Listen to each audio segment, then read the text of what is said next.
Ruth గ్రంథం అనగానే మనకందరికీ చాలా సుపరిచితమైనటువంటి వాక్యము, అన్నీ కూడా మనకు తెలిసినటువంటి విషయాలే ఉన్నాయి. రూతు ఒక మోయాభిరాలుగా ఉంటుండగా నయోమి వాళ్ళ అత్తగారు తన ఇద్దరు కుమారులు తన భర్త కలిసి వాళ్ళ దేశంలో కరువు వచ్చినప్పుడు ఆ ప్రాంతాన్ని వదిలేసి మోయాబు ప్రాంతానికి వలస వెళ్ళి అక్కడ బ్రతుకుతూ ఉన్నటువంటి కాలంలో వాళ్ళ కుమారులకు వయస్సు వచ్చిన తర్వాత వాళ్ళిద్దరి కుమారులకు ఆ ప్రాంతంలో ఉన్నటువంటి స్త్రీలనే పెళ్లి చేయడం జరిగింది. కొంతకాలమైన తర్వాత విధి వక్రీకరించింది. తన భర్తతో పాటుగా ఇద్దరి కుమారులను కూడా పోగొట్టుకుంది. ఆ సంఘటన, సంగతి, పరిస్థితులు అన్నీ కూడా మీకు విదితమే, మీకు తెలిసినటువంటివే. నేను కొత్తగా చెప్పేది ఏమీ లేదు. అయితే ఇందులో నుంచి మనం నేర్చుకోవాల్సినటువంటి అంశాలు ఏమిటి? ఈ రాత్రి ప్రభు మరొకసారి ఎందుకు ఈ విషయాలను జ్ఞాపకం చేయడానికి ఇష్టపడుతున్నాడు? ఈ విషయాన్ని మనం దృష్టించుదాం. రండి నాతో పాటుగా పరిశుద్ధమైనటువంటి బైబిల్ గ్రంథంలో నుంచి, రూతు గ్రంథంలో నుంచి 2వ అధ్యాయంలో మరికొన్ని విషయాలను మనం పరిశీలించి నేర్చుకునేటువంటి ప్రయత్నాన్ని మనం చేద్దాం. అంతకంటే ముందుగా మనం చూస్తే, రూతు తిరిగి తన స్వగ్రామమునకు వచ్చిన తరువాత అక్కడ తన ప్రజలతో మాట్లాడుతుంది కదా. ఏమంటుంది అని అంటే, ఒక మాటను మొదటి గ్రంథంలో నుంచే మనం చదువుకుందాం. 20వ వచనంలో నుంచే మనం చూసుకుందాం. ఆమె, సర్వశక్తుడు నాకు చాలా దుఃఖము కలుగజేసెను గనుక నన్ను నయోమి అనక మారా అనుడి. నేను సమృద్ధి గలదాననై వెళ్ళితిని, యెహోవా నన్ను రిక్తురాలిగా తిరిగి రాజేసెను. చాలండి. Thank you sister. ఒక మంచి మాటను మనం చూడగలుగుతున్నాం. తన మాటకున్నటువంటి అర్థాన్ని తను జ్ఞాపకము చేసుకుంటూ మాట్లాడుతున్నటువంటి మాట ఏమిటి అని అంటే, నన్ను మీరు ఎందుకు నయోమి అని పిలుస్తారు? నా పేరుకు తగ్గ జీవితం నాకు లేదు. నా జీవితము మారా వంటి జీవితముగా, చేదైన జీవితముగా ఉంది అని చెబుతూ ఇంకా ఏమంటుందంటే, దేవుడే నాకు అన్యాయము చేశాడు అనేసి మాట్లాడుతూ ఉంది. చాలా జాగ్రత్తగా మనం ఈ సందర్భాన్ని గ్రహిస్తే, చాలా జాగ్రత్తగా ఈ విషయాన్ని కనుక మనం పరిశీలన చేస్తే, తన తప్పుని తను ఏం చేస్తుంది అంటే దేవుడి పైకి నెట్టివేసేటువంటి లక్షణాన్ని ఈ స్త్రీ కలిగి ఉందండి. ఈ రోజున చాలామంది కూడా చేసేటువంటి ఒక పెద్ద తప్పు ఏమిటంటే ఇదే తప్పు. ఏంటి ఆ తప్పు? తనకున్నటువంటి తన యొక్క తప్పును తను తెలుసుకొనకుండా, తన యొక్క వాస్తవ పరిస్థితి తను తెలుసుకోకుండా తను ఇంకేమంటుందో తెలుసా? నేను సమృద్ధి గలదాననై వెలితిని, కానీ దేవుడు నన్ను ఏమీ లేకుండా రిక్తురాలుగా తిరిగి రాజేశాడు. ఎందుకు ఈ మాట అంటుంది? తనను జనాలందరూ కూడా కలిసి చూసి మాట్లాడుతూ, ఏమమ్మా ఎలా ఉన్నావు? మాకు తెలిసింది నీ భర్తను కోల్పోయావంట, నీ ఇద్దరు కుమారులను కోల్పోయావంట, ఏమిటి వైధవ్యము, నీ పరిస్థితి ఏమిటి అనేసి అడుగుతూ ఉంటే, తన తప్పును కప్పిపుచ్చుకోవటానికి నేను సమృద్ధి గలదాననై వెళితిని అంటే, సమృద్ధి ఉన్నప్పుడు మరి ఆ దేశానికి ఎందుకు వెళ్ళాల్సి వచ్చిందో? కరువు దేశాలు అనేసి మొదటిలోనే మాట్లాడుతూ ఉన్నారు, కరువు పరిస్థితులు అనేసి మాట్లాడుతూ ఉన్నారు. ఇక్కడ చూస్తేనేమో సమృద్ధి గలదాననై వెలితిని, కానీ దేవుడు నాకు మోసం చేశాడు, అన్యాయం చేశాడు. బైబిల్ చెప్తుంది, మోసపోకుడి, దేవుడు వెక్కిరింపబడడు, మనుషుడు ఏమి విత్తునో ఆ పంటనే కోస్తాడు. మా చర్చిలో ఒక ఫ్యామిలీ ఉందండి. ఆ ఫ్యామిలీ పరిస్థితి ఏంటిదో తెలుసా? నేను వాళ్ళని చాలాసార్లు కూర్చోబెట్టి మాట్లాడుతూ చెప్పాను. ఏమని చెప్పానంటే, అయ్యా చూస్తుంటే మీరు అతి త్వరలోనే అప్పుల పాలు అయ్యేటట్టుగా అనిపిస్తున్నారు అని చెప్పాను. అప్పుల పాలు అయ్యేటట్టుగా అనిపిస్తున్నారా అంటే వాళ్ళు ఏం చేశారో తెలుసా? నేను ముందు వెనకాలన్న మాటల్ని కట్ చేసేసి ఆ ఒక్క మాటను పట్టుకున్నారు. ఎందుకు వాళ్ళ ఒక్క మాటను పట్టుకున్నారు అంటే, ఆ పిల్లోడు యశోద హాస్పిటల్లో జాబ్ చేస్తాడు, సీనియర్ రేడియాలజిస్ట్ అనమాట. ఆ పిల్లోడు, ఆయనకు ఒక 45,000 జీతం వస్తుంది, రేడియేషన్ టెక్నీషియన్ అనేసి అంటారు. అయితే వాళ్ళ ఆవిడ ఏం చేస్తుంది అని అంటే, ఆ అమ్మాయి బిఎడ్, వాళ్ళ పేర్లు చెప్పను కానీ అమ్మాయి బిఎడ్ చదివింది. అమ్మాయి చాలా మంచిదే. ఆ మంచితనం కాస్త ఏమైపోయింది అని అంటే, ఆ అబ్బాయి తప్పో అమ్మాయి తప్పో నాకు తెలియదు కానీ నెత్తికెక్కిచ్చేసుకున్నాడు ఆ అమ్మాయిని. బాగానే ఉంది. తర్వాత ఇంట్లో వంట చేయడం మానేసి జొమాటో, స్విగ్గీ అన్ని ఆర్డర్లు చేయడం ప్రారంభించారు. నెల తిరిగే లోపల ఆ పిల్లోడి పరిస్థితి ఏమైపోయింది అని అంటే 3,000 4,000 బయట అప్పు తెచ్చుకునే పరిస్థితి ఏర్పడ్డది. కూర్చోబెట్టి నేను మాట్లాడా, ఇది పద్ధతి కాదు. ఏదో ఒక రోజున బయట నుంచి తెచ్చుకోవడం పద్ధతి. ఒకరోజు వచ్చారు, ఇద్దరు వచ్చేసి, అన్న ఈ నెల ఏమన్నా ఒక 2,000 సర్దుతావా అనేసి వచ్చారు. భార్యాభర్తలు, ఇద్దరు చిన్న పిల్లలు. ఒకడు యూకేజీకి వెళ్తాడు, ఇంకొకడు ఇంకా వాడు స్కూల్కి కూడా వెళ్ళలేదు. కూర్చోబెట్టి నేను మాట్లాడుతూ, అన్న నాకు జీతం సరిపోవట్లేదన్న. అరే నాన్న, జీతం సరిపోవడం కాదు, నువ్వు సరైన ప్లానింగ్ లేకుండా నువ్వు ప్రవర్తిస్తున్నావు. ఫస్ట్ నువ్వు ఒక ప్లానింగ్ చేసుకో.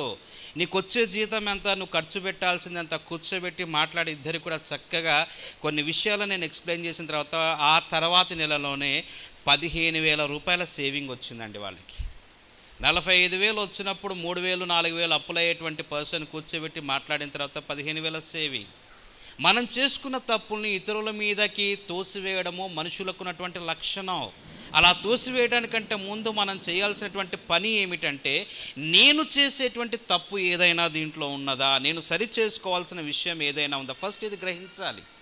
కొన్నిసార్లు ఏమనిపిస్తుందో తెలుసా, ఎవరన్నా కానీ నా గురువు, నాకు ఆత్మీయ నాయకుడిగా ఉన్నటువంటి మా పాస్టర్ గారు నాకు చెప్పినటువంటి విషయం, నాకు ఆత్మీయ సహోదరుడు, అన్ని విషయాలలో సలహాలు ఇచ్చేటువంటి ఒక గొప్ప వ్యక్తిత్వం కలిగినటువంటి అన్నగారు ఏలియన్న గారి తరువాత స్థానంలో వేరొక పాస్టర్ గారు ఉన్నారు. ఆయన నాకు చెప్పినటువంటి మాట ఏమిటంటే, ఆ పాస్టర్ గారి పేరు సియోన్ రాజు గారు. వారు నన్ను కూర్చోబెట్టి చెప్పిన మాట, పీటర్ నేను ఇంకొక విషయాన్ని చెప్తున్నాను నాన్న, గుర్తుపెట్టుకో, జీవితాంతం బతికినంత కాలం అన్నాడు. అన్న చెప్పండి, మీరు చెప్పింది నేను పాటిస్తానన్నా. నేను ఎంతమంది విమర్శిస్తే అంత సంతోషం నాన్న అన్నాడు. అదేంటన్నా, నన్ను విమర్శిస్తే సంతోషం అంటారు ఏంటి అంటే, లేదు నాన్న, నిన్ను విమర్శించే వాళ్ళకి నీలో ఉన్న తప్పులు తెలుస్తాయి, నిన్ను విమర్శనాత్మకంగా చూసే వాళ్ళకు నీలో తప్పులు తెలుస్తాయి. వాడు చెప్పినప్పుడు దాన్ని నువ్వు తప్పుగా తీసుకునమాక, దాన్ని నువ్వు పాజిటివ్గా తీసుకొని తప్పును సరిచేసుకో. ఎప్పుడైతే నీ తప్పును సరిచేసుకుంటావో దేవుని సన్నిధిలో నువ్వు దీవింపబడతావు అన్నటువంటి విషయాన్ని నాకు నేర్పించాడు. ఈ విషయాన్ని నేను వంటబట్టించుకున్నాను. అప్పటి నుంచి ఎవరన్నా నన్ను ఏదన్నా అంటే దాన్ని నేను నెగిటివ్గా తీసుకోవడం మానేసి పాజిటివ్గా తీసుకోవడం ప్రారంభించాను. నా జీవితంలో నెక్స్ట్ లెవెల్కి నేను వెళ్ళడం ప్రారంభించాను. సరే, మంచిది, వాక్యంలోకి వచ్చేద్దాం. నయోమి తన తప్పుని దేవుని పైకి నెట్టేస్తూ ఉంది, దేవునిని నిందించే విధంగా తయారవుతుంది. తనొక యూదురాలు, తనొక ఇశ్రాయేలు గోత్రాలకు సంబంధించినటువంటి ఒక స్త్రీగా ఉంటూ ఉండగా, ఆ ప్రకారమైనటువంటి జీవితం జీవిస్తూ ఉండగా దేవుణ్ణి దూషించేటువంటి స్త్రీగా తయారైపోయింది. తనతో పాటు ఎవరున్నారో తెలుసా అండి, తనతో పాటు ఏమాత్రము కూడాను వీళ్ళ విషయాలు పెద్దగా తెలియనటువంటి మోయాబీయురాలైనటువంటి తన కోడలు తనతో పాటు వచ్చిందండి. ఆ కోడలు పేరు రూతుగా మనం చూస్తూ ఉన్నాం. మొత్తానికి అత్త వచ్చింది, ఇంట్లో ఉన్నటువంటి పప్పులు ఉప్పులు ఉన్నాయో అయిపోయాయో నాకైతే తెలియదు, కానీ 2వ అధ్యాయంలో నుంచి కనుక మనం చదువుకుంటే, 2వ అధ్యాయంలో చూద్దాం, మనం 2వ వచనంలో నుంచి మనం చదువుకుందాం. చూడండి, మోయాబురాలైనటువంటి రూతు, నీ సెలవైన ఎడల నేను పొలములోనికి పోయి ఎవని కటాక్షము పొందగలనో వాని వెనక పరిగెను నేరుకొందునని నయోమితో చెప్పగా. ఆగుదామండి ఒకసారి. నయోమితో చెప్పగా ఏమని చెబుతుంది రూతు? నేను వెళ్ళి పని చేస్తాను అత్తగారు. ఏమంటుందండి ఇప్పుడు ఆవిడ? నేను వెళ్ళి పని చేస్తాను అత్తగారు. ఎవరి ఊరికి ఎవరు వచ్చారండి? ఎవరి దగ్గరికి ఎవరు వచ్చారండి? ఎవరు ఉన్న దగ్గర ఎవరు ఉంటున్నారండి? ఆ గ్రామం ఎవరిదండి? నయోమిది ఆ గ్రామం. ఆ గ్రామానికి కొత్తగా వచ్చినటువంటి స్త్రీ రూతు. ఇప్పుడు ఈ రూతు అడుగుతుంది కదా, తన అత్తగారిని అడుగుతూ ఉంది. ఏమని అడుగుతుందో తెలుసా? అత్తమ్మ, ఇంతకాలము నుంచి చూస్తున్నాం కదా, నీవు ఇంట్లో ఉండి నేను ఇంట్లో ఉంటే ఇల్లు ఎలా గడుస్తుంది? నేను పనికి వెళ్తాను అత్తమ్మ. కష్టపడేటువంటి స్వభావము కలిగిన స్త్రీ రూతు. ఒక మంచి అంశం, రాసుకోగలిగిన వాళ్ళు చక్కగా రాసుకోండి ఒక పాయింట్గా. రూతు కష్టపడే స్వభావము కలిగినటువంటి స్త్రీ. రూతు కష్టపడే, అందరూ చెప్పండి, ఎవరు ఎవరు ఎవరు? రూతు కష్టపడే స్వభావం కలిగింది. అందరూ చెప్పండి. మీరేం కష్టపడతారమ్మా? ఈ మాట చెప్పమంటేనే తెగ ఫీల్ అయిపోతారు, 33 వంకర్లు తిరుగుతారు ఈ మాట చెప్పటానికి. ఈ మాట బయటికి వలకటానికి ఏందో మీకు అంత బాధ, నాకు అర్థం కావట్లేదు. రూతు కష్టపడే స్వభావం కలిగింది. చెప్పండి. నాకు 8 ఆపరేషన్లే 102 కుట్లున్నాయి ఈ శరీరంలో. నేను ఉన్నాను బైబిల్ క్లాస్లో దాదాపుగా 5 నుంచి 6 గంటలు నిలబడి బైబిల్ క్లాస్లో మా పిల్లలకి పాఠాలు చెప్తున్నాం. ఏలి అన్న బయట పరిచర్య చూసుకొని వచ్చేసి వారు కూడా రెస్ట్ లేకుండా వారు పాఠాలు చెప్తున్నారు. మీకేం రోగం, మీరెందుకు ఈ రకంగా ప్రశాంతంగా కూర్చొని ఏసీలు అన్నీ ఫ్యాన్లు వేసి పెడితే ఇట్నే ఉంటుంది ఏలియన్న గారు. కాస్త మా ఊర్లో కూడా పంపిస్తే ఎండలో అలా అలా అలా ఉంటే అప్పుడు కాస్త తెలుస్తుంది. హల్లెలూయా చెప్పరా? కష్టపడే స్వభావం కలిగింది. చెప్పండి ఇంకొకసారి. ఎవరు? రూతు. ఎవరి ఊర్లో ఉంది? అత్తగారి ఊర్లో ఉంది. అత్తగారి ఊర్లో ఉన్నటువంటి ఈ కోడలు కష్టపడుతూ ఉంటుంది. తన ఒంటిని అంటే తన కష్టాన్ని దాచిపెట్టుకుంటాను, నాకెందుకు వచ్చింది అత్తమ్మ, నువ్వు చేయి నేను తింటా అన్నటువంటి రోజుల్లో లేదు. తను అర్థమైందా? నువ్వు చేయి నేను తింటా అన్నటువంటి రోజుల్లో లేదు, నేను కష్టపడుతాను అనేసి అంటుంది. ఎవరు? ఈ కోడలు. ఎందుకో తెలుసా? తనకు కష్టం విలువ తెలుసు. కష్టం విలువ తెలిసిన వాడు ఎక్కడున్నా కానీ వాడు కష్టపడుతూనే ఉంటాడండి. తన కష్టాన్ని దాచిపెట్టుకునేటువంటి వ్యక్తిగా ఉండడు. నువ్వు కష్టపడగలగాలి. బైబిల్లో నుంచి కనుక మనం జాగ్రత్తగా పరిశీలన చేస్తే అపోస్తులుడైనటువంటి పౌలు గారు తెస్సలోనికీయులకు రాసినటువంటి పత్రికల్లో, మొదటి పత్రికలో కానివ్వండి, రెండవ పత్రికలో కానీ అక్కడ ఉన్నటువంటి సంఘస్థులకు చాలా స్పష్టంగా చెప్తాడు. ఏమని చెప్తాడు తెలుసా? అరే నాన్న, నువ్వు గనక కష్టపడకుండా నువ్వు భోజనము చేసేటట్టయితే నీవు సంఘంలో ఉండదగిన వ్యక్తివి కాదు. అటువంటి వాడిని మీరు జాగ్రత్తగా గుర్తించి వాడికి మీరు బుద్ధి చెప్పండి అని అంటాడు. నువ్వు కష్టపడాలి. నువ్వు తినేటువంటి తిండికి నేను ఈ రోజున దానికి సంబంధించిన కష్టపడ్డానా లేదని నేను ఒకసారి పరీక్ష చేసుకోవాలి, పరిశీలన చేయాలి.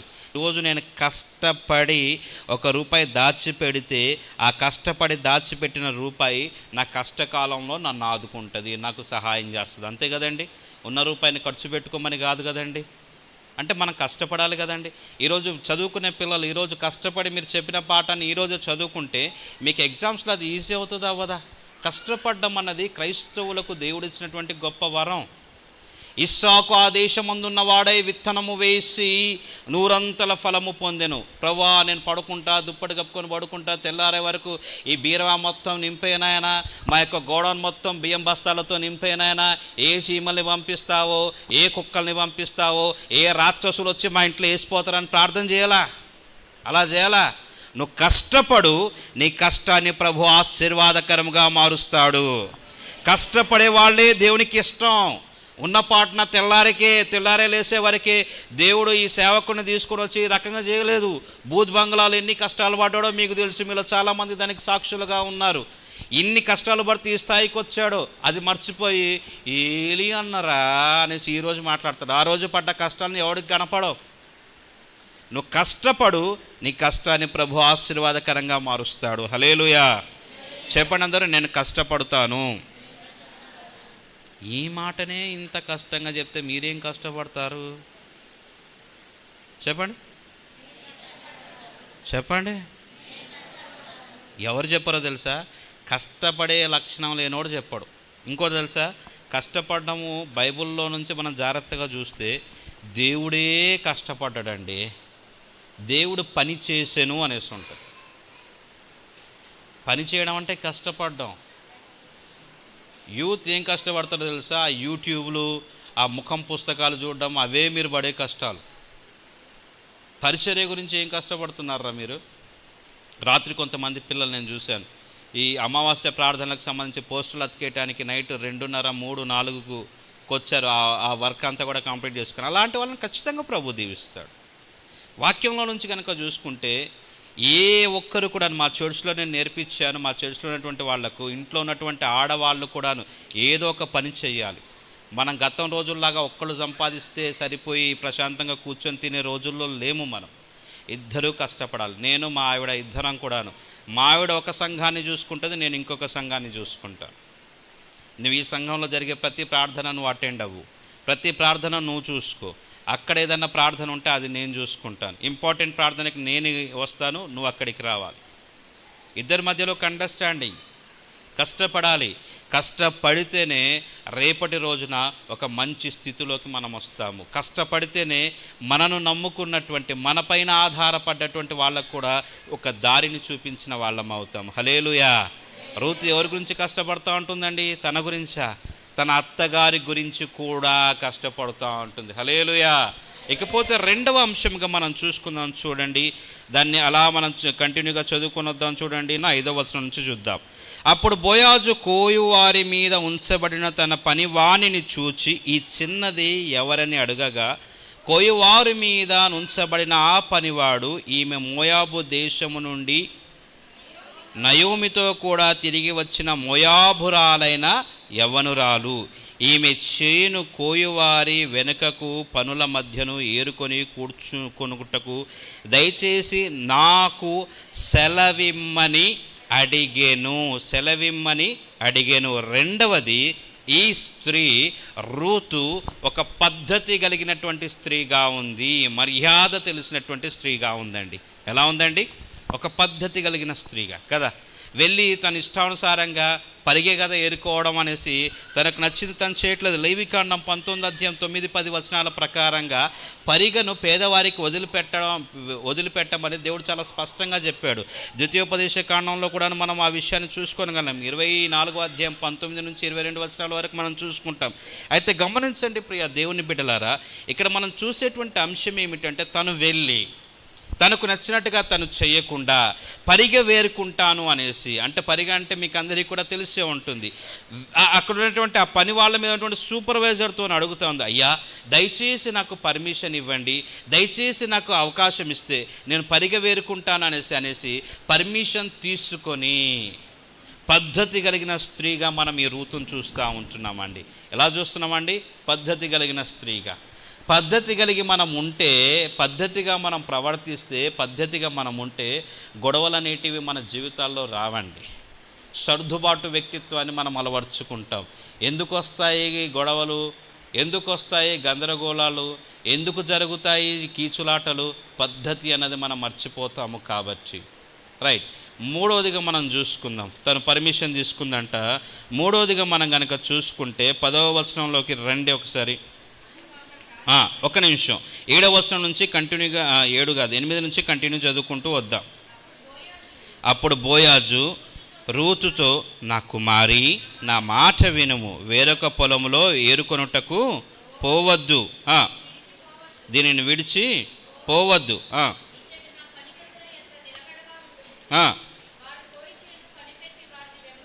వెంబడించుము,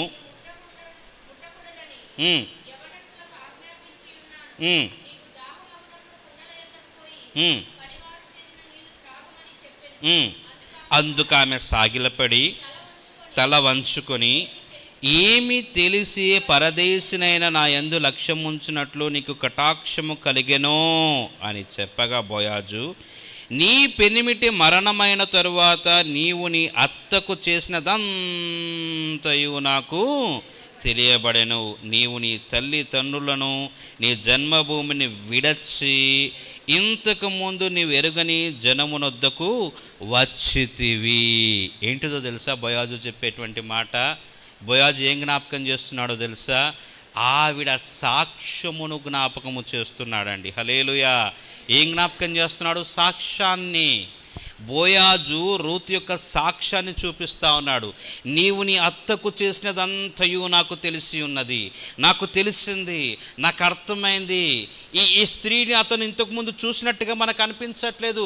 5, 6, 7 వచనాలను కనుక చూసుకున్నట్లయితే, కానీ ఆ స్త్రీ గురించి బోయాజు విన్నాడంట. బోయాజు విని ఇప్పుడు ఏమని అంటున్నాడు తెలుసా? ఈ స్త్రీ, అయ్యా ఇంత దయ చూపించుటకు, ఇంతగా నీవు నా పక్షంగా ఇంత కటాక్షము చూపించుటకు ఎందుకయ్యా నా మీద ఇంత కటాక్షం అంటే, ఇప్పుడు ఆయన అంటున్నాడు కదా బోయాజు, నీ సాక్ష్యము నన్ను కదిలించింది తల్లి అనేసి ఒక మాటగా చెబుతున్నాడు. నిజమే ప్రియ దేవుని బిడ్డలారా, గమనించండి. నీకంటే ముందుగా ప్రయాణము చేయనది నీ సాక్ష్యము. నీకంటే ముందుగా నీ సాక్ష్యము వెళుతుంది, నీతో నీ సాక్ష్యం వస్తుంది. నేను ఈ ప్రాంతాన్ని విడిచి వెళ్ళిన తర్వాత కూడా ఉండేది ఏంటో తెలుసా? నా సాక్ష్యమే. ఒక వ్యక్తి బ్రతికినప్పుడు కంటే చనిపోయిన తర్వాత మిగిలి ఉండేది సాక్ష్యము.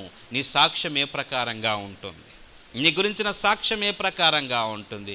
నీ గురించిన సాక్ష్యము నీ భర్తనో, నీ అత్తమామనో, నీ తోబుట్టువులో, నీ తల్లిదండ్రులు చెప్పుకోవడం కాదు. రూతు గురించి సాక్ష్యం వాళ్ళ అత్త చెప్పట్లేదు. రూతు గురించి వాళ్ళ పుట్టింటోళ్ళ దేశం నుంచి వచ్చిన వాళ్ళు సాక్ష్యం చెప్పట్లేదు. తనను ఎన్నడూ కూడా ఎరగనటువంటి ఒక వ్యక్తి, ఒక ధనవంతుడు, ఈ ఇశ్రాయేలు గోత్రములకు సంబంధించినటువంటి ఒక గొప్పవాడు, ఆ గ్రామంలోనే మంచి పలుకుబడి కలిగినటువంటి వ్యక్తి సాక్ష్యముగా తెలియజేస్తున్నాడు. అమ్మా, నీ గురించి నేను మంచి విషయాలు విన్నాను. నీ సాక్ష్యము నా పైన ప్రభావము చూపించింది, నన్ను ప్రభావితము చేసినది. నీ సాక్ష్యమును బట్టి నీకు అవకాశము దొరుకుతూ ఉంటుంది. హల్లెలూయా, హల్లెలూయా. ఎక్కడికన్నా నువ్వు వెళ్ళావనుకోండి, నీ సాక్ష్యమును బట్టి అక్కడ నీకు అవకాశం దొరుకుతుందండి. నీ సాక్ష్యం ఏ ప్రకారంగా ఉంటుంది? ఈ రోజున అన్నిటికంటే ప్రాముఖ్యమైనది డబ్బు కాదు, లేదంటే నీకున్నటువంటి అంతస్తులు కాదు, పరపతి కాదు. ప్రాముఖ్యమైనది క్యారెక్టర్, సాక్ష్యము. సాక్ష్యం ఈజ్ మోస్ట్ ఇంపార్టెంట్. సాక్ష్యమును కోల్పోయినట్లయితే, సాక్ష్యము లేనట్లయితే నీవు బ్రతికినా చచ్చిన వానితోనే సమానము. నీ గురించి నీవనుకోవడం కాదయ్యా సాక్ష్యం అంటే. నీ గురించి నువ్వు డబ్బా కొట్టుకోవడం కాదు తల్లి సాక్ష్యం అంటే. నీ గురించి నీ శత్రువు కూడా ఏమని చెప్తున్నాడు, అదండి సాక్ష్యం. అది సాక్ష్యం. దావీదు గురించి ఫిలిష్తీయుల వైపు సాక్ష్యం చెప్తా ఉన్నారు. దావీదు గురించి దావీదు చెప్పుకోవడం కాదు, యేసు ప్రభువుల వారు అంటారు, నా గురించి నేను చెప్పుకున్నది సాక్ష్యం ఎలా అవుతుంది? నా గురించి మిగిలిన వారు చెప్పేది సాక్ష్యం అన్న భావంతో మాట్లాడుతూ ఉన్నాడు. మరి నీ గురించి సాక్ష్యం ఎవరిని అడగాలి? ఒక కోడలు ఎటువంటిది అత్తను అడగాలి, ఒక కోడలను అడగాలి, నీ అత్త గురించినటువంటి సాక్ష్యం ఏంటిది అనేసి. నీవెటువంటి వాడు అనేసి నీ యజమానుని అడగాలి, నీ యజమానుడు ఎటువంటి వాడు అనేసి నిన్ను అడగాలి. నీ శత్రువులు కూడా నీ గురించి ఒప్పుకోదగిన సాక్ష్యము నీ జీవితంలో ఉండాలి. సాక్ష్యం ఈజ్ మోస్ట్ ఇంపార్టెంట్. సాక్ష్యము లేని బ్రతుకే కాదు. హల్లెలూయా. ఇప్పుడు సేవకుని చూసి మీరు భయపడతారు, బాగానే ఉంది. నేను లేనప్పుడు నా గురించి ఏం మాట్లాడతారో అదే సాక్ష్యం. నేను ఉన్నప్పుడు నా ముఖం ముందు మాట్లాడడం కాదు సాక్ష్యం. నేను లేనప్పుడు కూడా నా గురించి మీరు ఏదైతే మాట్లాడతారో అదే సాక్ష్యం. నువ్వు లేనప్పుడు నీ గురించి ఏం మాట్లాడతారు? అదే సాక్ష్యం. అవును, ఏం మాట్లాడతారు? అదే సాక్ష్యం. నువ్వు ఉన్నప్పుడు కాదు మాట్లాడేది, నువ్వు లేనప్పుడు నీ గురించి మాట్లాడేది సాక్ష్యం. ఏం సాక్ష్యం వస్తుంది నీ గురించి? ఒకసారి నీ గుండె మీద చేసుకొని చెప్పు. నీ పుట్టింటోళ్ళను మంచిదానివి అంటారు, నీ తోబుట్టులను మంచిదానివి అనేసి అంటారు, నువ్వు మంచోడు అనేసి అంటారు. మిగిలిన వాళ్ళు ఏమంటారు? ఆలోచించి ఏంటి నీ సాక్ష్యం? ఇప్పుడు బోయాజు మాట్లాడుతున్నాడు, ఏమని మాట్లాడుతున్నాడు? అమ్మా, నీ సాక్ష్యం. ఇప్పుడు రూతుకి ఆ దేశంలో ఎవ్వరూ తెలియదు, కానీ రూతు కంటే ముందు ఆ ప్రాంతానికి చేరుకుంది ఏంటిది? రూతు సాక్ష్యం. మరి నీ జీవితంలో ఎలా ఉంది పరిస్థితి? నీ సాక్ష్యం ఏ ప్రకారంగా ఉంటుంది? నీ అత్తగారింట నీ సాక్ష్యం ఎలా ఉంటుంది? పనిచేసే దగ్గర సాక్ష్యం ఎలా ఉంది? నువ్వు చదువుకునే కాలేజీలో నీ సాక్ష్యం ఎలా ఉంది? నీ సంఘములో నీ సాక్ష్యం ఎలా ఉంది? సంఘస్థుల దగ్గర నీ సాక్ష్యం ఎలా ఉంది? ఇవన్నీ కూడా మీరు ఆలోచన చేయాలి. ఏదో నాలాగా నిలబడేసి తెల్ల బట్టలు వేసుకున్నంత మాత్రాన మేము చెప్పడం కాదు. మాకు కూడా లోపల భయం ఉంటుంది. ఏంటో తెలుసా? నేను నా సాక్ష్యాన్ని కాపాడుకుంటున్నానా లేదా అన్నది. మా సాక్ష్యం ఏ రోజైతే చచ్చిపోతుందో, మాకు నిజమైన సాక్ష్యం ఏ రోజైతే ఉండదో ఆ రోజే మేము చచ్చిపోయినట్టు లెక్క. పేరుకైతే బ్రతుకుతూ ఉంటాం, కానీ చచ్చిపోయినట్టే. నీ సాక్ష్యం నీకు అవకాశాన్ని కల్పిస్తుంది. రెండోది, నీకు పనిని నీ సాక్ష్యమే నీకు ఇప్పిస్తుందండి. పనిని నీ సాక్ష్యమే ఇప్పిస్తుంది. ఆ సాక్ష్యమే నీ అవసరతను తీరుస్తుంది. మూడో విషయం ఏంటిదండి? నీ అవసరత తీరుస్తుంది. నీ సాక్ష్యం ప్రాముఖ్యమే. ఇప్పుడు మన ఊర్లలో ఉన్నటువంటి పెద్ద మనుషుల దగ్గరికి ఏదైనా అవసరం గురించి పోయామనుకో, అరే వాడు మంచోడరా, వాడు ఖచ్చితంగా ఏదో ఒకటి చేయాలరా అంటారు. ఏంటిది అది? సాక్ష్యం.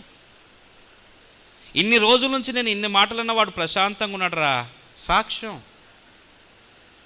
అరే వాడు పెద్ద పెంటరా, వాడితో పెద్ద తలనొప్పి, నసగాడు, వాడిని వదిలేయండి, సాక్ష్యం. నీ సాక్ష్యం ఏ రకంగా ఉంది? సాక్ష్యం ఒక్క రోజులో డెవలప్ అవ్వదండి. ఎంత కష్టపడాలో తెలుసా నీ జీవితంలో. నువ్వు ఒక మంచి సాక్ష్యాన్ని కలిగి ఉండటానికి ప్రయత్నం చేయాలి, ప్రయాసపడాలి. ఒక తల్లి బిడ్డకు జన్మనివ్వటానికి ఏ రకంగా ప్రసవ వేదన పడుతుందో, ఒక నిజమైన సాక్ష్యాన్ని కొనసాగించటానికి అంత ప్రసవ వేదన పడాలి. సాక్ష్యం చాలా ప్రాముఖ్యమైనది. సాక్ష్యము లేకుండా నీవు బ్రతుకుతున్నావేమో, జాగ్రత్త. ఈ మాట చెప్పటానికి రాత్రి ప్రభు నన్ను ఇక్కడ ఉంచాడు. హల్లెలూయా. ఏం కావాలండి? మొదటి విషయము కష్టపడేటువంటి స్వభావము, రెండవ విషయము పద్ధతి కలిగిన స్త్రీ, మూడవది సాక్ష్యాన్ని కలిగిన స్త్రీ. హల్లెలూయా. చెప్దాం అందరం. మన జీవితంలో కూడా ఇట్లాంటి లక్షణం ఉండాలా వద్దా? నేను ఇట్లాంటి లక్షణాన్ని కలిగి ఉంటానన్న వాళ్ళు చేయెత్తి హల్లెలూయా చెప్పండి. అట్టి కృప దేవుడు మీకు ఇచ్చునుగాక. ఇకపోతే 4వ విషయాన్ని మనం చూసుకుందాం. రైట్, 4వ విషయాన్ని కనుక మనం చూసుకున్నట్లయితే ఇదే ఈ బోయాజు ఏమంటున్నాడో చూడండి. 12వ వచనంలో,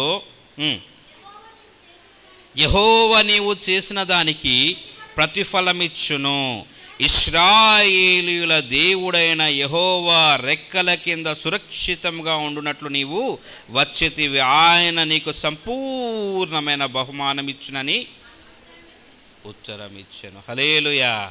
ఎక్కడికి వచ్చిందంట ఆమె? యెహోవా సన్నిధికి, లేదంటే యెహోవా దగ్గరకు. ఆయన మాట్లాడుతూ అంటున్నాడు కదా, యెహోవా రెక్కల కింద సురక్షితంగా ఉండునట్లు, యెహోవా రెక్కల కింద సురక్షితంగా ఉండునట్లు. వాస్తవానికి మోయాబీయుల దేశము చాలా భ్రష్టు పట్టినటువంటి దేశం అండి. మోయాబీయుల దేవుని పేరు ఏం పేరో తెలుసా? ఖామోష్ అంటారు. ఖామోష్, CHAMOSH, ఖామోష్. ఆ దేవుడికి ఒక సింహాసనం ఉంటుంది, 2 కొమ్ములు ఉంటాయి. మోయాబీయుల దేవుడు భయంకరమైనటువంటి వాడు. ప్రజలు ఆయనను విడిచి వేరే దగ్గరికి వెళ్తే ఆ దేశంలో ఉన్న శాపాలన్నీ కూడా వాళ్ళ మీదకే వస్తాయన్నటువంటి, వాళ్ళ దేశంలో ఉన్నటువంటి ఆ దేవుని ఆరాధించేటువంటి వాళ్ళకు ఉన్నటువంటి భయం. కానీ ఇప్పుడు ఈవిడ ఏం చేస్తుందో తెలుసా? వాళ్ళ దేశమును, వాళ్ళ దేశంలో ఉన్న తన ప్రజలను, తన దేవుణ్ణి అందరినీ వదిలిపెట్టి యేసయ్య దగ్గరికి వచ్చిందంట. హల్లెలూయా. యేసయ్య దగ్గరికి వచ్చిందండి. యేసయ్య దగ్గరికి వచ్చింది. నీ ప్రయత్నాలన్నీ పక్కన పెట్టు. ఎన్నో ప్రయత్నాలు చేస్తుంటావు, ఏవేవో ప్రయత్నాలు చేస్తుంటావు. రా యేసయ్య దగ్గరికి. యేసయ్య రెక్కల నీడను ఆశ్రయించు. ఇప్పుడు బోయాజు చెబుతున్నాడు, ఇది కూడా సాక్ష్యంలో ఒక భాగంగానే చెబుతున్నాడు. ఏమంటున్నాడో చూడండి 11వ వచనంలో, నీవు నీ తల్లిదండ్రులను, నీ జన్మభూమిని విడచి ఇంతకుముందు నీ వెరుగని జనమునొద్దకు వచ్చితివి. నీ తల్లిదండ్రులను, నీ జన్మభూమిని, ఆ జన్మభూమిలో ఉన్నటువంటి నీ దేవుణ్ణి అందరినీ పక్కన పెట్టేసి యేసయ్య దగ్గరికి రా. యేసయ్య దగ్గరికి రా. చప్పలు కొడదాం అందరం కూడా ఒకసారి. యేసయ్య దగ్గరికి రా. నీవు అన్ని వదిలేయ్, అన్ని పక్కన పెట్టు, యేసయ్య దగ్గరికి రా. When you come to God, నువ్వు ఎప్పుడైతే దేవుని దగ్గరికి వస్తావో దేవుడు నీకు ఇచ్చే ఆశీర్వాదం చాలా గొప్పగా ఉంటుంది. యెహోవా రెక్కల నీడను ఆశ్రయించుట, అది నీకు ఆశీర్వాదకరం. చూద్దాం ఒక మాటను. 36వ కీర్తనలోని 7వ వచనాన్ని చూసుకుందాం. చూడండి 36వ కీర్తనలోని 7వ వచనం.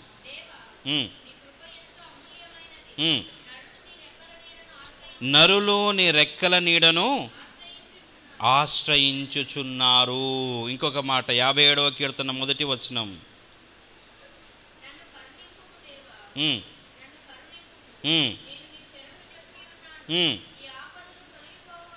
ఈ ఆపదలు తొలగిపో వరకు నీ రెక్కల నీడను శరణుజొచ్చి ఉన్నాను. 61వ కీర్తన 4వ వచనం.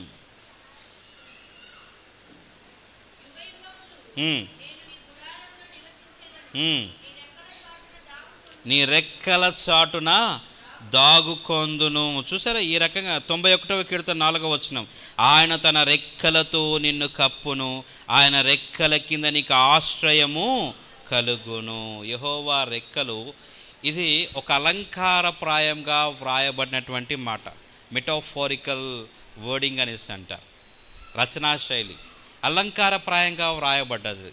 అంటే దాన్ని ఒక పోలికలాగా మాట్లాడుతున్నాడు ఆ వచనం రాసినటువంటి ఆ భక్తుడు చెప్పేటువంటి మాట. యేసయ్యను నువ్వు ఎప్పుడైతే ఆశ్రయిస్తావో, రెక్కల నీడను ఆశ్రయించడం అన్నది, ఇప్పుడు ఉదాహరణకి ఒక చిన్న మాటగా నేను చెప్తాను. ఒక చిన్న మాటగా కోడిపిల్ల కోడి రెక్కల కింద దాచుకుందా అనుకోండి, బయట గద్ద తిరుగుతుందా, కాకి తిరుగుతుందా, దానికి ఏమైనా టెన్షన్ ఉంటుందా?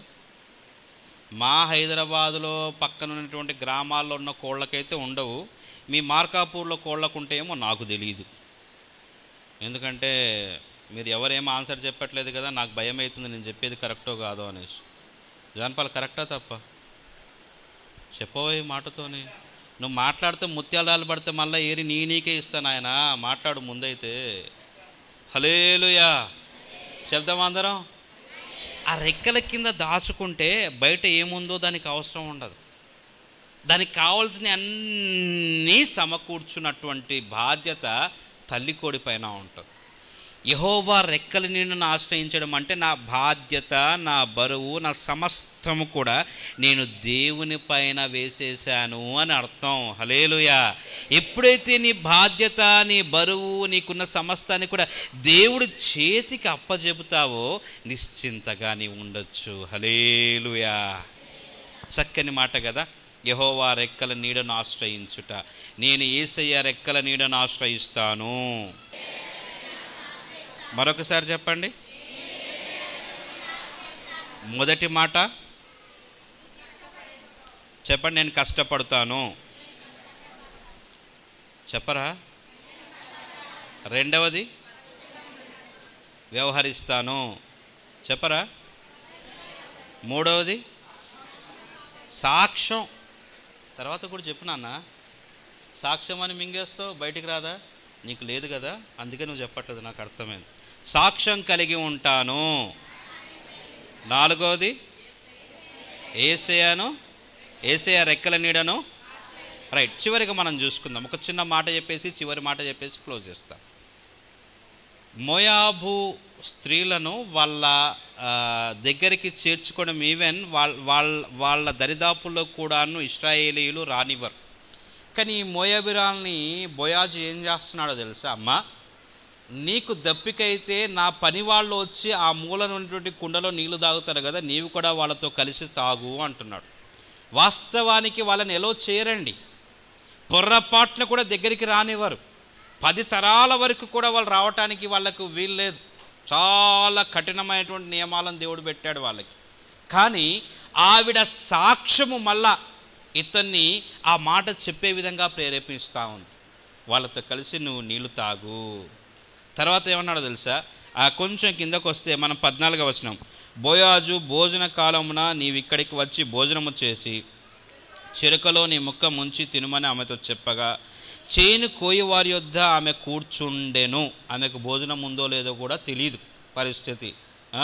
అతడు ఆమెకు పేలాలు అందియగా, కార్న్, ఇంగ్లీష్లో సివార్ అండ్ కార్న్ అనేసి ఉంటుంది, అందివ్వగా ఆమె తిని తృప్తి పొంది కొన్ని కొన్ని కొన్ని అందరూ చెప్పండి, కొన్ని మిగిల్చెను. కొంచెం కిందకు వద్దాం. 17వ వచనం. కాబట్టి ఆమె అస్తమయం వరకు ఆ చేనులో ఏరుకొనుచు తాను ఏరుకొనిన దానిని దుల్లగొట్టగా అవి దాదాపు తూమెడు యవలాయను. ఆమె వాటిని ఎత్తుకొని ఊరిలోనికి వచ్చినప్పుడు ఆమె అత్త ఆమె ఏరుకొనిన వాటిని చూచెను. ఆమె తిని తృప్తి పొందిన తర్వాత తాను మిగిల్చిన వాటిని చూపించి ఆమెకిచ్చెను. చివరి మాట, తను బాధ్యత కలిగిన స్త్రీగా ఉంది. హల్లెలూయా. ఎలాంటి స్త్రీగా ఉందండి? బాధ్యత కలిగిన స్త్రీగా. తన అత్తను తను మర్చిపోలేదు. తన అత్త పక్కన పెట్టిందేమో కానీ బాధ్యత కలిగినటువంటి కోడలుగా తను చేయాల్సిన బాధ్యత తను చేస్తుంది. తన అత్తను తను పక్కన పెట్టలేదు. తను తిని మిగిల్చుకున్న వాటిని తెచ్చేసి నా అత్త తిన్నదో లేదో, నా అత్త ఎలా ఉందో ఏమిటో, నా అత్త యొక్క యోగక్షేమాలు అనేసి తన అత్త విషయమే బాధ్యత కలిగిన వ్యక్తిగా ఉంది. బాధ్యత వయసుతో సంబంధం లేదండి. నువ్వు చిన్నదానివే కావచ్చు, చిన్నవాడివే కావచ్చు, పెద్దదానివే కావచ్చు. బాధ్యతకి వయసుకి సంబంధం లేదు. నువ్వు బాధ్యత కలిగిన వ్యక్తిగా ఉంటే దేవుడు నిన్ను దీవిస్తాడు. హల్లెలూయా. మొత్తం 5 విషయాలు మనం నేర్చుకుంటున్నాం. ఏమేమి నేర్చుకుంటున్నామో తెలుసా? మొదటిది కష్టపడే స్వభావము, రెండోది పద్ధతి కలిగి ఉండడము, మూడవది ఏంటిదండి? సాక్ష్యము కలిగి ఉండడం, నాలుగోది ఏంటిదండి? యేసయ్య రెక్కల నీడను ఆశ్రయించడం, ఐదోది ఏంటిదండి? బాధ్యత కలిగి ఉండడం. ఈ 5 విషయాలను మనం మన జీవితంలో కలిగి ఉంటే నిశ్చయంగా రూతు కంటే గొప్ప దీవెనలను ప్రభు మనకు అనుగ్రహిస్తాడు. అందరు తలలు వంచి కళ్ళు మూసుకోండి. ఒక చిన్న ప్రార్థన చేసుకుందాం. ఒక